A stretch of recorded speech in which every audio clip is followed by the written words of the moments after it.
निकल जा मेरे घर से। तेरी हिम्मत कैसे हुई मेरे से बिगर पूछे शादी करने की? बात बाबूजी, तुम शादी किया तो मुझे बताया था? नहीं बताया था ना, तो मैं क्यों बताऊंगा? क्या बोया था और क्या था। अरे या घर के काम धंधे का हाथ ना लगवा सको तुम? मेरे बस की ना।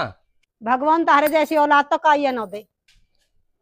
सुन मम्मी, अगर हो जाता ना 2-4 साल पैदा होने में लेट, फिर डोलती प्रसाद चढ़ाती और मौथो टेकती मंदिरन में। भगवान एक ते दे दे कम ते कम। बेहा के चल दे। क्या कहा डॉक्टर ने? डॉक्टर ने कहा कि मैं नहीं बचूंगी, मर जाऊंगी। मैं भी मर जाऊंगा। मैं तो बीमार हूँ इसलिए मर जाऊंगी, लेकिन तुमको क्या हुआ? अरे इतनी खुशी कैसे बर्दाश्त कर सकता हूँ?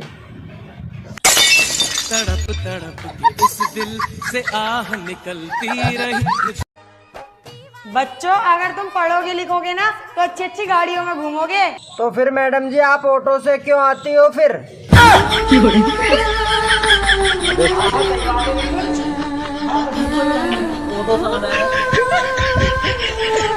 और अभी तो रुको, कल आप अपने रिश्तेदारों से मिल सकते हैं। पर डॉक्टर साहब मेरे रिश्तेदार तो मर चुके हैं।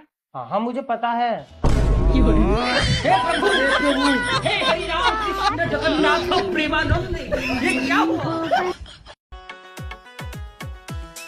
देवर जी, हाँ आज खाने में क्या बनाऊं? कुछ भी बना लो।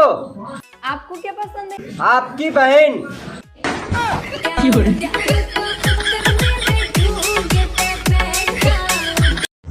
ये देखो, एक लेखक ने लिखा है कि आदमियों को भी बोलने का हक होना चाहिए। अब खुद ही अंदाजा लगा लो, वो भी सिर्फ लिख ही पाया है। काम खत्म। सुनो, प्लीज एक कप चाय बना देना।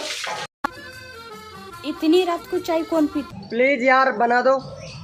बेवकूफ, पागल इंसान कहीं के।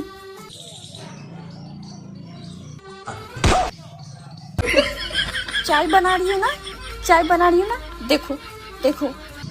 अरे चप्पल तो सीधी कर दूं।